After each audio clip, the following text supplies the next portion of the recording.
ನೆರವೇರಿಸಿದ್ದಾರೆ. ಆ ಮೂಲಕವಾಗಿಯೇ ಪ್ರಶ್ನೆಗಳು ಹುಡ್ತಾ ಇರೋದು. ಯಾಕಂದ್ರೆ ಈ ದೇವಸ್ಥಾನ ಇದೆಯಲ್ಲ, ಭಗವತಿ ಅಮ್ಮನವರ ದೇವಸ್ಥಾನ ಕೇರಳದಲ್ಲಿ ಬಹಳ ಐತಿಹಾಸಿಕವಾಗಿರುವಂತಹ ದೇವಸ್ಥಾನ.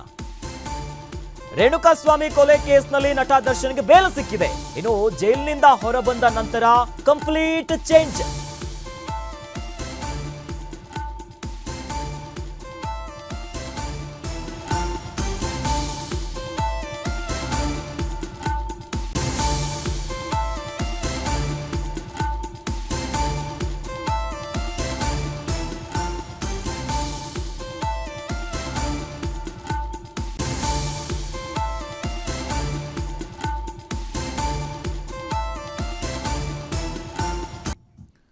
ನಟ ದರ್ಶನ್ ಅವರು ಈಗ ರೇಣುಕಾಸ್ವಾಮಿ ಕೊಲೆ ಪ್ರಕರಣದಿಂದ ಜಾಮೀನು ಪಡೆದು ಬಂದ ಮೇಲೆ ದೇವಸ್ಥಾನಗಳನ್ನ ಜಾಸ್ತಿ ಹೋಗ್ತಿದ್ದಾರೆ. ಅದರ ನಡುವೆ ಈಗ ನಂತರ ಕಂಪ್ಲೀಟ್ ಚೇಂಜ್ ಆಗ್ಬಿಟ್ರ, ಜೀವನವನ್ನ ಹೊಸ ರೀತಿಯಲ್ಲಿ ಆರಂಭಿಸಿದ್ರ ನಟ ದರ್ಶನ್ ಅವರು.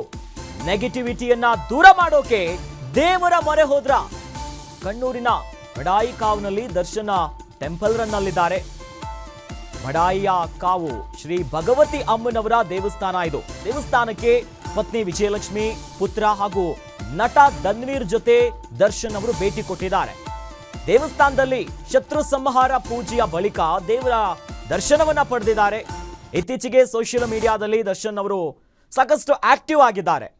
ಆಪ್ತರನ್ನೇ ಅನ್ಫಾಲೋ ಮಾಡೋದ್ರ ಮೂಲಕವಾಗಿ ಒಂದಿಷ್ಟು ಹಲ್ಚಲ್ ಎಬ್ಬಿತ್ತು ಸೋಷಿಯಲ್ ಮೀಡಿಯಾದಲ್ಲಿ. ಇದರ ನಡುವೆ ಜೀವನವನ್ನ ಬದಲಾಯಿಸಿಕೊಳ್ಬೇಕು, ಹೊಸ ಸ್ಟಾರ್ಟ್ ಮಾಡ್ತಿದ್ದಾರಾ ದರ್ಶನ್ ಅವರು.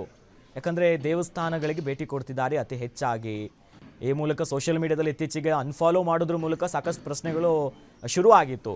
ಇವೆಲ್ಲದರ ನಡುವೆ ಕೇರಳದ ಭಗವತಿ ಸನ್ನಿಧಾನಕ್ಕೆ ಭೇಟಿ ಕೊಟ್ಟು ಕುಟುಂಬ ಸಮೇತವಾಗಿ ಪತ್ನಿ ವಿಜಯಲಕ್ಷ್ಮಿ ಅವರು, ಪಕ್ಕದಲ್ಲಿ ಪುತ್ರ ಹಾಗೆ ಧನ್ವೀರ್ ಅವರು ಕೂಡ ಅವ್ರ ಜೊತೆ ಸಾಥ್ ಕೊಟ್ಟಿದ್ದಾರೆ. ಟೆಂಪಲ್ ರನ್ ಜೋರು ಮಾಡ್ತಿದ್ದಾರೆ. ಇನ್ನು ದೇವಸ್ಥಾನದಲ್ಲಿ ಶತ್ರು ಸಂಹಾರ ಪೂಜೆಯನ್ನು ಮಾಡಿದ್ದಾರೆ. ಪೂಜೆಯ ಬಳಿಕ ದೇವರ ದರ್ಶನ ಪಡೆದಿದ್ದಾರೆ. ಈ ಮೂಲಕವಾಗಿ ದರ್ಶನ್ ಅವರಿಗೆ ಈ ಶತ್ರುಗಳ